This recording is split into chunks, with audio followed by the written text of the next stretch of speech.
Cathy, I mean, everybody knows Microsoft. Microsoft for Startups is an amazing program. We've just recently super excited to work with Microsoft on this. Cathy, tell us a bit more about what do you do? So officially, my job title is the operations manager for APAC. But sort of on a larger scale, it's my job to sort of herd in the whole ecosystem and make sure that Microsoft for Startups is moving and shaking in all those different pockets of what brings the whole community together, and that people all sort of know each other. So it's a big fluid job, but I love it.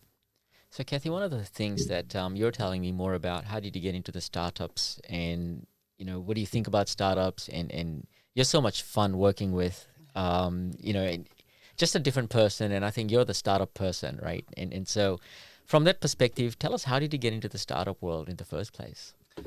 Kind of how I get into everything. I fell in by accident, but it was the best calculated accident. I went for a job that I didn't realize was going to be with a startup. It was to be an EA for an entrepreneur, and that entrepreneur is Matt Pearson, and he was the co-founder of Honcho. So that's where I started my startup journey, and I walked in the door that had a giant inflatable unicorn at it, and I just clocked something was a little bit different about this one. And there sure was. Like, it was just this amazing stereotype of a startup. It was fun. Every different character in there just did things a bit faster and with a bit more pizzazz, and I loved it. It was electric, and I stuck with it. I followed Matt into two other of his ventures, which were Fleet Space. They launch nanosatellites into low Earth orbit, and also Airspeeder, which is the first racing series of the sky. Both of those things are amazing things to still watch, but they moved to Adelaide, and my life's in Sydney, so my journey kept going. But that was kind of my very long-winded start into startups. What is your, you were talking about earlier in terms of how amazing your day is working with startups and meeting some of the most amazing people to the day. What's your day like working with Microsoft for Startups? To be honest, it's kind of a little bit more linear than when I was working with startups themselves. And that's just, I guess, the nature of working on the other side of the fence.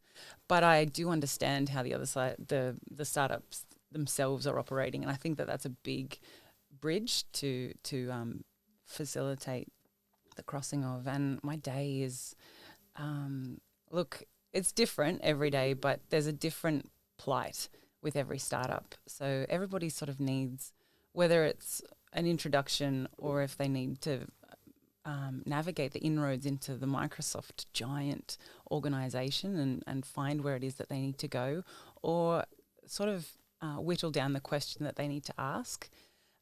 It can be lots of different things. And Microsoft is truly a global company, so the day sort of can start anywhere between 6 and 11 and finish anywhere between 6 and 11, which is, I love that kind of different take on things. If I had to do the same thing every day, I'd be wildly depressed. So I would say it's all over the place. It's organizedly all over the place. Tell us the kinds of, you were earlier talking about the amazing people you meet every day. Tell us more about that. Yeah. One theme that I come across all the time. I read a lot. I'm always trying to keep my finger on the button of what's happening today, what's happening this week, what's happening where. It's my job to stitch together all of that and keep everybody, or the people who might be interested, informed of that. So I'm kind of a bit of a, skimmer. And something that I see all the time in articles is, if you're a big thinker, if you're an entrepreneur, you've got big ideas and you need to do this. But I certainly don't resonate with that character in this startup world. I think there's lots of different complementary characters that make, startups and success happen. And that's sort of, you've got to have, these people that I'm talking about that I meet are those people. So not just the big Willy Wonkas out there that are super interesting and so interesting to hear about what they're thinking of doing, but also they're they're competent employees that bring it together quietly or noisily. They're professional managers that know how to get the idea from their brain to a paper to the brains that can kind of, and business brains that can kind of give words to it. And then there's also the VCs that are going to pay for it and believe in them and actually make them feel amazing by going, that is a great idea and I'm going to pay money to see it happen. Then there's also these secondary actors in sort of secondary markets that sort of come out of the woodwork a little bit later on in the piece and make sure that there's, a capital sort of at that point, or helping them with their exit strategy, or and then there's also demanding customers. So you need those customers that are going to put you through your paces so that you know exactly what it is that your product needs to do or service needs to do to kind of keep going forward and getting out there. And it's all of those different people that you see that you realize this is not going to happen without any one of those. And the really different traits that they have, it's a real joy to kind of try and find where I come in for them, and be able to do what I need to do to kind of make it all move. And it's so electric, it's so energetic, and I'm energized by it. I feel like at the end of a big day, I'm more energized than I am depleted. And you talked about earlier the need to navigate across this giant Microsoft. What's that like? How big of a challenge is this? And why is this a challenge? So it's so important to start somewhere, and everything is impossible until it's done, and then it's done. There's these big ideas, and I talk about Microsoft as this big giant organization, but there's lots of them. The banks are the same, or government agencies are these big places with big fire doors that little startups kind of are desperate to get in and go, I do something so clever for you, like just give me 5 minutes in front of somebody who can hear me. And that's a real challenge, but it's not impossible. And so I love being somebody who actually represents that human that says, hey, startup, that is, I don't use this language in my job. I'll call people by their name or their organization. But to be able to say that is a great idea, we've got, I'll show you exactly who you need to connect with, because this giant heaving organization actually is made up of loads of tiny little individuals that are trained to take this further. And this is the case in banks. This is the case in, this is the case everywhere. We just need to learn how to do it. You just need to find that person. And if I can show you that I sit here, I can probably have some sort of sideways way of doing it for a bank or for whatever I can. My favorite thing to do is to give out freebies or help or anything like that. It's a wonderful thing when you do it and people kind of go, thank you. I live for a scratch behind the ears. Thank you for the T-shirts, by the way. And you're welcome. Thanks for the scratch behind the ears. That's 2 now. What are some of the most inspiring startups have you come across so far? In their own way, I think every startup is taking on a challenge that's kind of fixing the world, some more than others. And we at Microsoft for Startups have a program. It's an evergreen program, but it just started last year, and it's called the Global Social Entrepreneurship Program. And it's specially designed for, founders and organizations that are tackling things like, climate change, economic change, just doing social good. And that just has to be their key metric. So it can't just be a byproduct like, hey, we're in healthcare and we are really helping a lot of people with heart conditions, or, it is actually that they are doing this to save the world. And in that program, I've seen some amazing, that's my cap on amazing. If I say amazing again, we're gonna stop. But I have seen some incredible startups come through. One that's just sprung to mind that was this morning came through was a group called Empower, and they are all about making sure that candidates on the autism spectrum are able to get in front of employers and interview in ways that sort of are not quite mainstream, that catered to their needs. But then once they sort of land a job, that they're able to continue doing it, and they're not just kind of brought in and said, okay, great, that was a great interview that was facilitated by that company.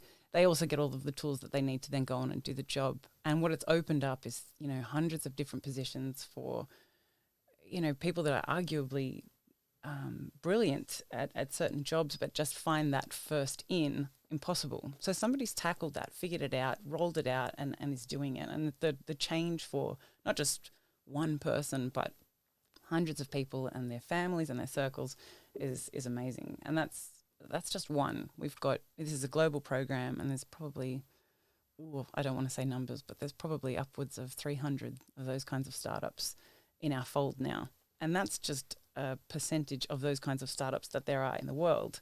So it's really heartening when you realize that there's a lot of people out there that are actually doing things, really clever things, to fix the world. And I kind of wipe my brow a bit and I'm like, oh, phew, somebody's doing that.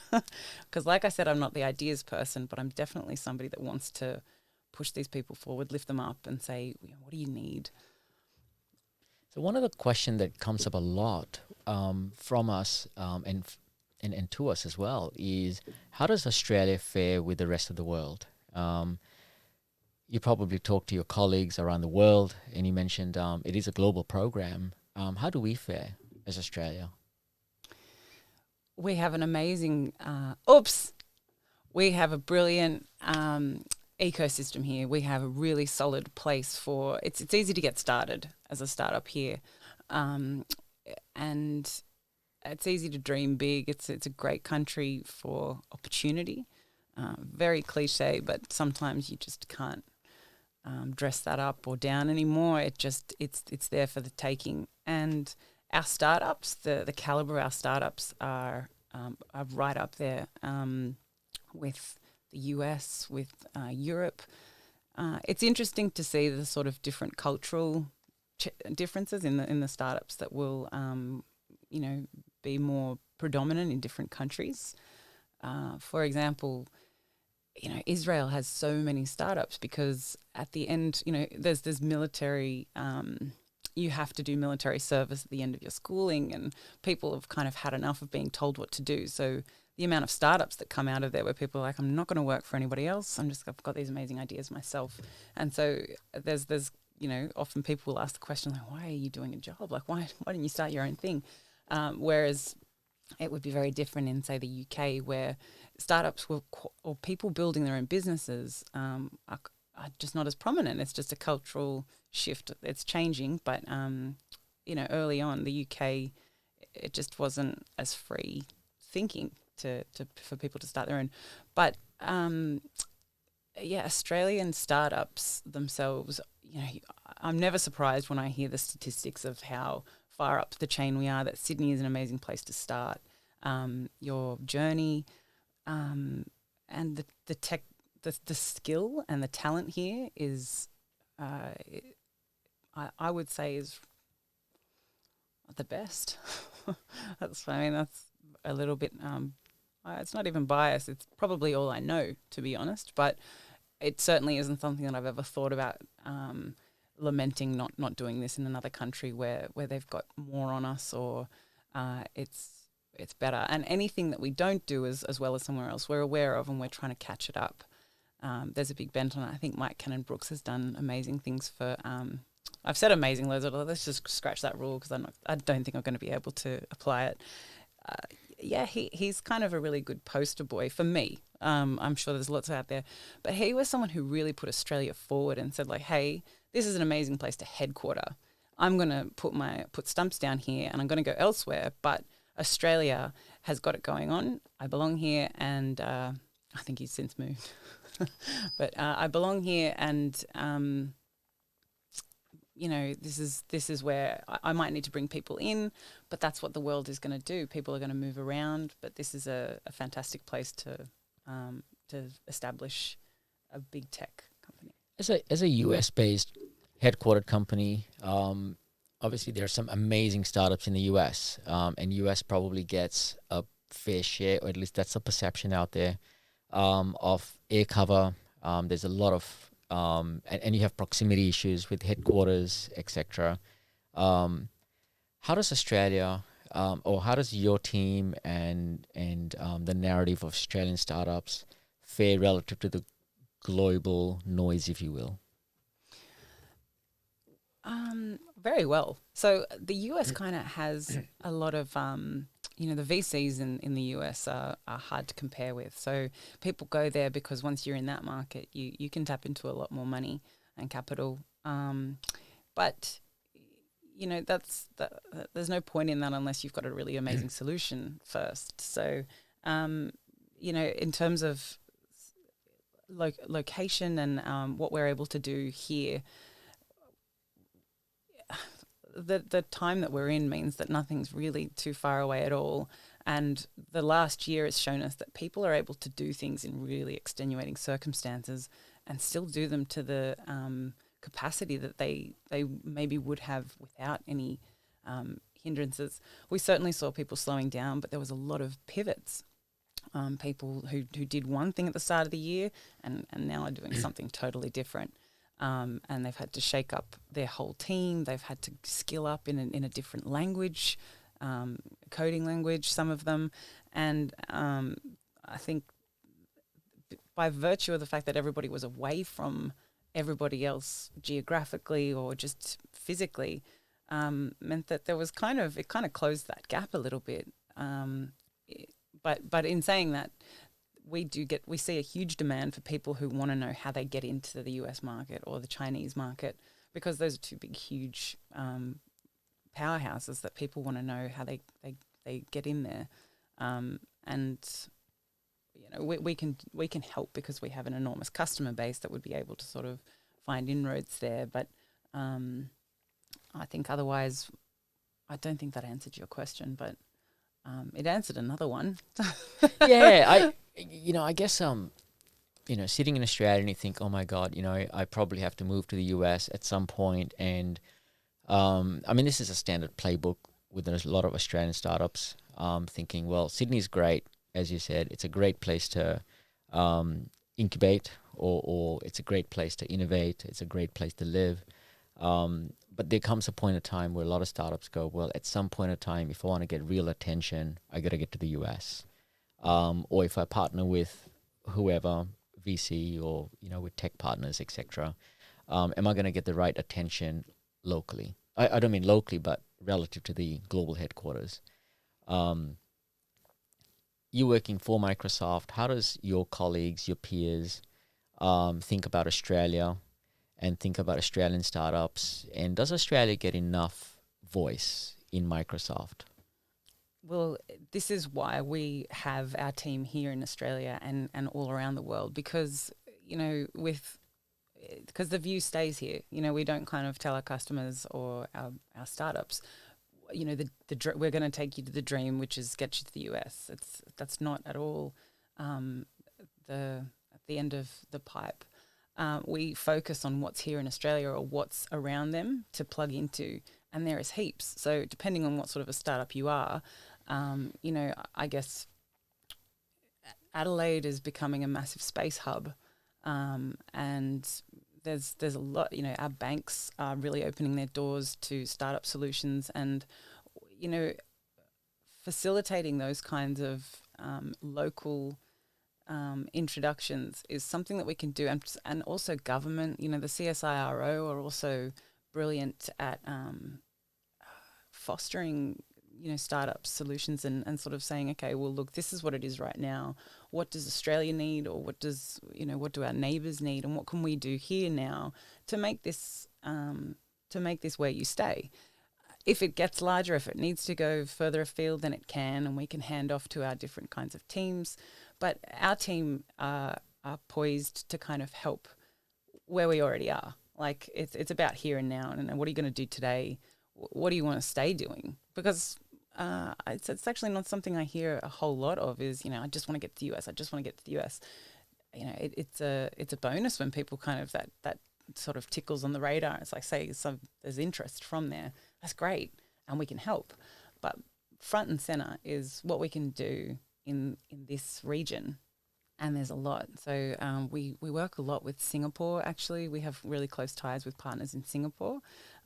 Before lockdown, there was a lot of travel back and forth. We had a really good, pipeline of different, sustainability startups, actually. There's a lot out of Singapore for that. But, yeah, the team is very much focused on your area of expertise, which is your geographical area as well, because it's people that we know, it's VCs that we're familiar with, and we can directly say, this is what this startup is doing and this is the founder of this startup. That's what we're there for. And there's different people in our team. So we have, a deal flow manager whose job it is to kind of go out and find all of the startups all around the place and find the ones that are a good fit for our program and welcome them in. And then there's me, who kind of looks after the whole community and says, this is what we want this to be. This is why it's a good place to kick around. Then there's, our tech team that will upskill any of the startups coming in to make sure that they're well versed in all of our products. We've got leadership that are able to be approached for anything just a bit bigger. Yeah, so there's lots of different characters that can help in different ways, but we're all here in this region. One of the big questions as well is the fit. I mean, you use the word fit, and so I want to sort of zero in on that a little bit. What is an ideal fit? Somebody who can, or a startup that can avail of everything that comes with the package. So Microsoft for Startups comes with a big chunk of Azure credits, different licenses, enterprise GitHub, 10 seats on O365 Dynamics, tech support, a mentorship program that over 100 of our Microsoft employees from all different departments and arms of the business are available at their fingertips. So that's the package of Microsoft for Startups loosely. There's a lot more, but that's pretty much it. So if you think about the startups that would be able to use those kinds of things, it's B2B. We say under 7 years in existence because that's kind of what a startup is, but that's fairly loose. It can be longer. Things take time. It's usually tech startups, but we see a lot of healthcare, some retail, increasing retail actually, a lot of fintech, prop tech. I've just had a blank, but everything that sort of comes through, it does have a sort of a technical bent. We're a tech company, so what we're able to give. But having said that, we are the biggest tech company that we believe everybody can benefit from. But the kind of levels of things that you're getting are usually taken on by, the criteria that I just mentioned. So you talked about B2B, and I like B2B. I think B2B, there's a lot of ways in which organizations can benefit from. They can be a lot more complex than B2C in certain regards, access to markets, access to enterprises. How do you think about B2B opportunities vis-a-vis B2C? And tell us more about how do you think about B2B and the opportunities, and how to think about those B2Bs, and what are some of the key dimensions to the B2Bs? Are they companies of a certain size, or companies that are trying to solve certain types of problems, or companies that are in certain industries? What are some of the things that are interesting? The main benefit of a B2B coming to us is that, the holy grail at the end of this program, they've got a year to complete the program. They've got a year in the program, rather, to use up $25,000 of Azure credits. If they go over that, we top them up to 120. But, at the end of that, the holy grail is to they get a go-to-market plan and get co-sell ready. So we can introduce them to our customer base, and a B2B company will benefit from that much more than a B2C company. Personally, I think B2C companies are super interested because I'm a customer. I'm like, oh, wow, that's for me, and that's interesting. But B2B just kind of have, it's a level of thinking that it's something that I don't understand there's a certain level that I tap out and I'm like, I get it, but I just can't think that big. Of how to solve these enormous back-end problems and create products that make them easier, streamline them, solve them. So I guess I see a lot of the B2B ones and some really some really interesting game changers for companies that do something totally different, that this solution has come in and just made their world so much easier. Or I'm trying to think of an example. I guess one of our scale-ups, Mast, has created a platform, a project management platform that got taken on by the Defence Force, and it's managing something like $5 or $6 billion in pipeline projects. And what they did was just obliterate all of this spreadsheet-based, difficult to it's not real time. It's really difficult for the Defence Force to not say this is a massive game changer for us, because the kind of money they're spending is taxpayers' money sometimes. And so they'll have to look at this and say, this is enormous for us. We didn't have the internal. First of all, we didn't know that this was a problem. We were going to continue on like this for as long as it took someone else to realize that that they had a solution for it. And it's freed up so much other time and resource for them to do, defense-based stuff, not spreadsheets-based. Yeah.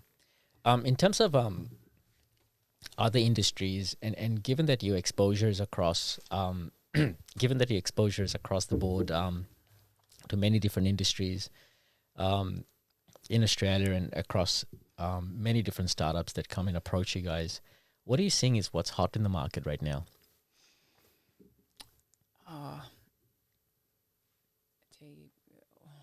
Healthcare is massive. I mean, healthcare is straight off the bat. There was a lot of stuff that came out, but I wouldn't say that the hottest things were things like, checking in on your mental health. That is not a comment on how important mental health was, but the solutions themselves were a little bit, clunky, and people had to sort of check in themselves, and they just had to press a few buttons, and that was supposed to be able to sort of say, I am well. And that is the start, and that spawns like, okay, well, it's a problem that people probably aren't able to underpin exactly how they're feeling by a short, quick questionnaire. So the kinds of things that we're seeing are really interesting AI, actually, coming from people being able to watch for language that's suggesting that, people working from home are just not really coping very well, picking up buzzwords that might be a little bit less than enthusiastic. But it's people also, it's been just that bit long enough that the ethics are in line with it. So people are like, this shouldn't be something that the leadership team are seeing. There shouldn't be any singling out of someone saying, look, this person is underperforming slash not well. It's so much further out than that. And it's like, actually, this is a really good indicator of people's situation working from home, whether they know it themselves or not. That was something that was quite interesting, and that kind of took a little while to evolve, and by a little while I mean months. Like, the people are quick. So yeah, lots in healthcare. What's hot? I mean, any startup. This was what was mind blowing for me, moving from actually working in a startup to working across a whole blanket of startups.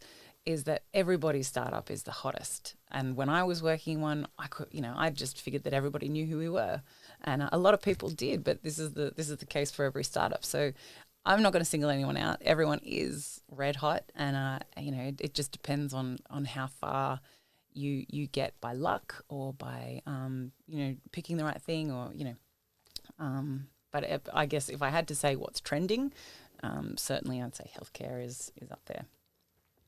A related question is, what's getting traction with customers, B2B customers in particular? As in?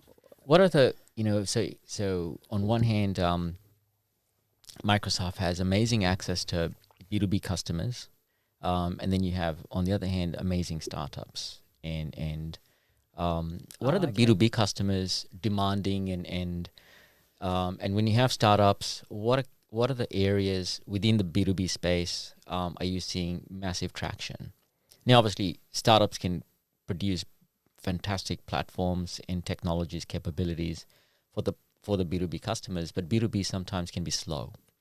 Where are you seeing the big demands at the moment, and what types of B2Bs are screaming for technologies and actually has propensities to spend, not just demand it, but actually wanting it, buying it, consuming it? Here's the golden answer. Totally. Line out. Just kidding. You're going to really like this answer, I think, particularly. AI is actually something that we are seeing is getting picked up so much because, big enterprises don't have that capacity, and they certainly don't know what they don't know. But AI is something that's revolutionizing entire processes, like chatbots or voice recognition. All of that sort of stuff can completely change how a business runs, what its processes are, the accuracy of things, boardroom minutes, all of these things are it's happening now, those kinds of revolution. And AI is something that AI companies do extremely well, but you can't just hire, like the hiring capability of an enterprise to say, okay, let's get some AI in. They have to take on a whole startup that's already done, that they've already solved the problem for them, and they're going to plug in and help them there. So it's also not quite, it's just starting to be understood as extremely valuable, not scary. It's easier for people to explain and to understand and comprehend and see. The demos are blowing people's minds. Like, that's the kind of magic that people are really lit up by, and they're like, oh my God, you can do that? So that's kind of a real it's got it all. It's got the selling point. It's actually got the value proposition. It's got its stuff together. And big enterprise customers, B2B customers, know that they need it, but they don't know how to get it or where they plug it in, or So I'd say AI. Well, we love AI Ventures, and we invest in AI companies, so we have a perspective to it. But Microsoft has access to just about any AI startup there is, and you probably hear more about AI startups than even maybe we do. What are the types of AI capabilities are you seeing that are very interesting at the moment? Because AI has been around for a little bit. Microsoft does a fantastic job at the back end with its infrastructure and cloud. But in terms of the kinds of problems that AI is solving, whether it's an industry solution or whether it's a horizontal solution like a HR, disrupting the HR sector or marketing sector or sales, any one of those types of things, or whether it's an industry solution, whether it's in mining or any of that. What are the types of capabilities are you seeing coming out in the last 12 months or accelerated in the last 12 months that is kind of getting your attention right now? We do have a good few AI startups in our program. Mesh AI, that they've been around for a year and a half with us. But HR, AI in HR is very interesting because it aligns with one of Microsoft's pillars, which is equality. And what AI in HR can do is take out all of the bias and propel people forward just based on their skill set, and kind of build out personas based on really fair human but not human criteria, and that's been really interesting. There's been some really huge advances there, and a lot of picking up, because that was unexpected for me, because it wasn't quite something that I saw coming. HR was a little bit for me flat, a little bit tedious. That's a very personal outlook on it, but this really changes it to be you can't argue. You can't argue with the outcome, and it's brilliantly done. So yeah, there's and every company needs that. Every company hires. Every company needs to be able to say that they hire fairly, that they hire well, that they kind of get the right mix of people together. And also there's companies that that's not really an AI company that I was thinking of, but they definitely make sure that that they're inclusive. And that's by eliminating the biases that might come about from interviewing in person, or the different sort of clashes that you might get in situational interviewing. So I'm thinking of a couple of. There was a massive raise. Flair HR did a massive raise recently. I think that was an unexpected kind of place for AI to live and to thrive. So I think, speaking of AI, we have a lot of companies in the last couple of years in particular that are now saying they're doing AI. And it takes a little while for us to unpack that, because we love getting geeky with our startups. This is all part of due diligence, but because there is a bit of noise around AI, there is a lot of noise coming out with pretty much every startup now saying they're doing AI. But when we actually look under the hoods, not everybody else is doing AI. So I think it probably comes down a little bit of definitions. How do you think about what is AI and what's not? Well, I guess what's truly AI is something that is built for purpose, and that it rigorously kind of learns alongside something very specifically and builds it out. And I don't think that you can pretend, you can't fake that. You kind of can to the broad masses, because it kind of looks like magic. AI is kind of magic.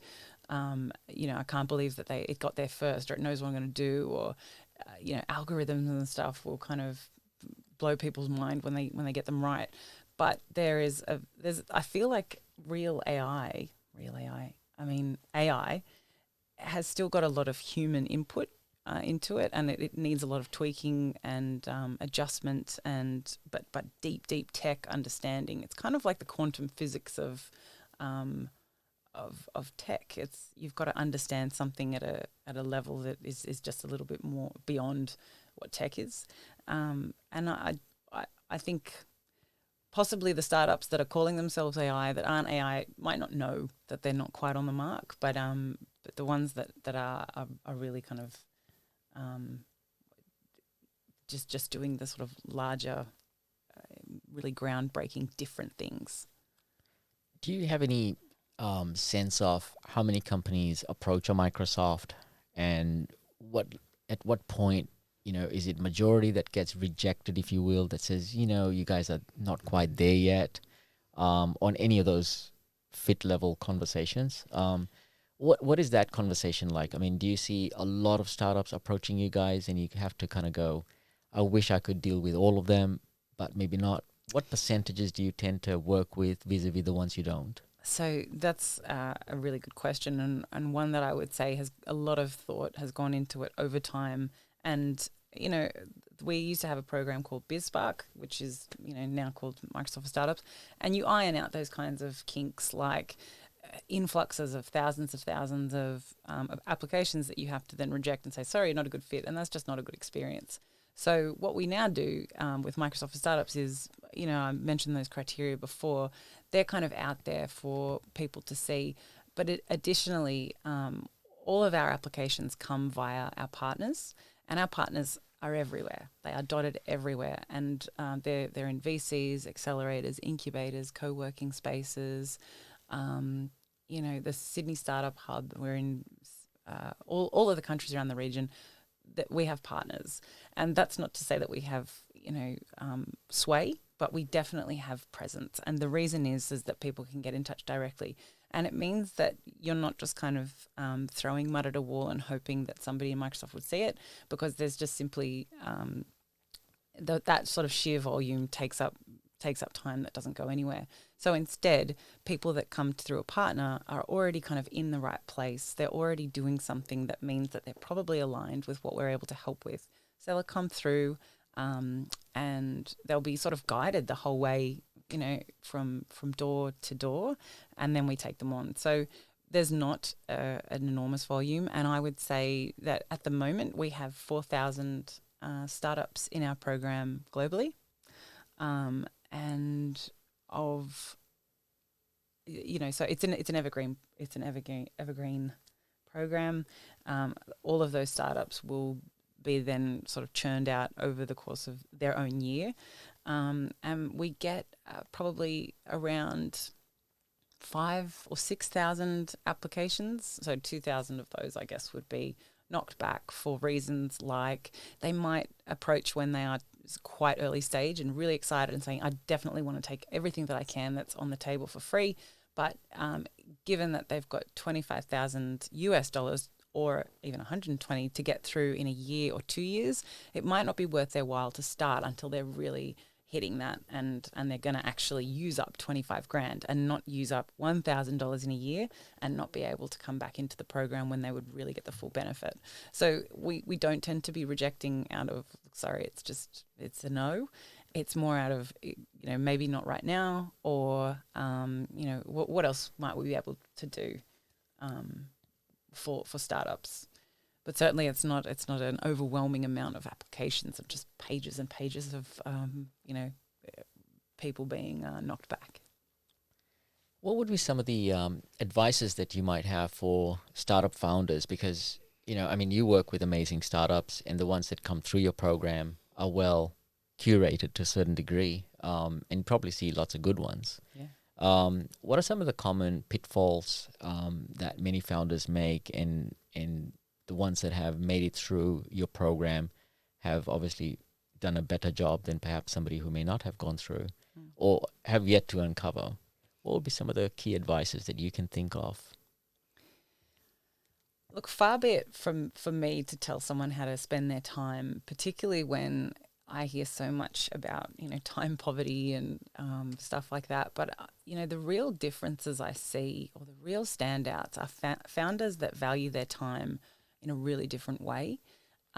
People that actually spend it on figuring out, turning over a stone well and truly, and kind of sticking with some things and not always applying that I'm just too busy to do that. Because I've seen founders and teams avail of some really valuable things because they've just stopped to look a little bit, or they've had a bit of a longer conversation where other people just think, no thanks, not today. So at mixes and stuff that we would have, in earlier times, we saw founders kind of unearth the fact that they could scale up their whole tech team in this program just by being with Microsoft in the program. If they were able to reach their tendrils into the cloud solution architect pool, they were actually able to have app consults that meant that they didn't have to hire someone, onboard them, pay them, because they're an expensive resource. And they just kind of slowly built out a team that was, slightly temporary, but it was just cherry picking a little bit. But it was because they took the time to slow down and really have a look at what was available there. And I would say that there actually is the time to do that. For your business, for your startup, everything is full throttle, and maybe you are having to do everything, but this counts as the everything. And to allow yourself the time to really look around and to give back. Everything you give out comes back, and I think people feel great after it, and you can always see the people that just sort of have that zen about them, and that zen is where good ideas come. Those are the most attractive people to work with, and I think that it's also something you see in leaders.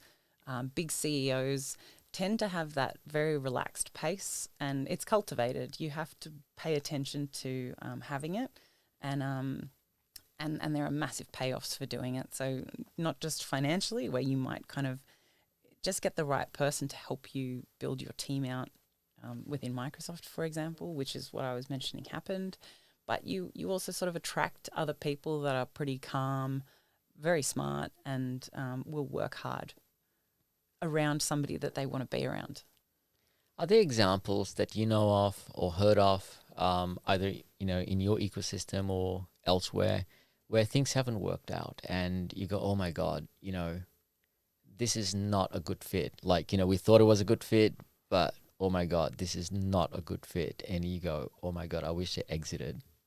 Or anything of that sort. Aren't they the best? Isn't that what you live for? You just live for the drama or something going horribly wrong and the car crashes of the startup world, except for when it's your car crash and you're like, oh, but those are really important to have. But yeah, we've had some mismatches and we've had some things. But at the end of the day, this is kind of a pretty dramatic ethos to have, but mine is, no one's dead. No one died because of this. And then I work backwards from that and go, okay, well, it can be fixed or it can be jettisoned. Some things that you just kind of let go. The main thing, I guess, is with Microsoft or with anything is the security of your company. So if something's going to be compromised, if it's a bad fit, then you'll learn from it. But I guess I can't think of any catastrophically bad things that have happened. There's just funny stuff, really. Or did you come across a founder and you go, oh my God, I wish I knew this before that person came in? Yeah. But I don't know what I can tell you I did about that other than just smile and keep going and add it to your, cache of interesting characters that you meet here. And unless you get those kinds of people, then that's totally the spice of life. And I wouldn't avoid them even if I had the chance. They've always got something to teach you. So we're coming to the top of the hour. We'll just pass it over back to our executive team and see what questions that are coming out from the audience. So the key to establish a startup is to come up with an idea and start working on it. But as you know, many startups fail at the early stage. And those who succeeded, did they kept the same strategy or they did something different in order to succeed? Yeah. There's, I guess, the essence of a startup usually remains. So I mentioned that there was a lot of pivoting happening this year. Pivoting is one thing, but essentially people will keep, they've had a brilliant idea to affect, they want to affect the change or they want to get there by using their solution. And the failures aren't usually anything that topple them. They kind of, it's like something breaks apart and you just put it back together with an extra piece. So we sort of see people growing and those with the tenacity to kind of go, I'm going to keep going, will just have an extra string to their bow. And it kind of makes them, but in terms of being afraid of failing, there's only one way to find out, and a lot of people have done it before you, and nobody died doing it. Thank you, Callum. Do you have anything to add? No, I mean, we could probably have another session just on this. So with that, I wanted to thank Cathy for the wonderful insights. Thank you so much, Cathy, for coming on our show. I absolutely learned a lot in the hour. So with that, thank you. I'll go out with a bang. It was amazing.